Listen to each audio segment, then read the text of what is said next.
Hello guys, thank you so much for watching my video.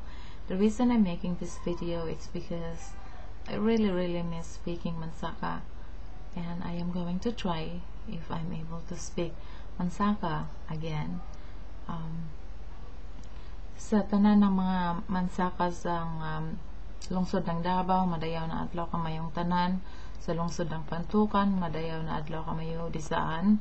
Dugay na kayo dakuha makapag-istorya ng kanatan piga istoryaan. Sa barangay ng Tibagon, Tagnanan, Pindasan o Mabini, sang Mako, sang Tagum, sa mga Mansaka disan, kumusta ka mong tanan? Kung matikam ko magminansa ka, magbiling ka ng mensahe ka na para ako makaminsahe ka mo. Kaya medyo dugay na kayo dako na makapag-istorya sang mga Mansaka. Umuri ako disaan, doon na tuig na magabisita kayo dako sang kanak mga kalumunan sa lungsod ng Davao at saka sa lungsod ng Pantukan. Sa kamayong tanan, madayaw na adlaw.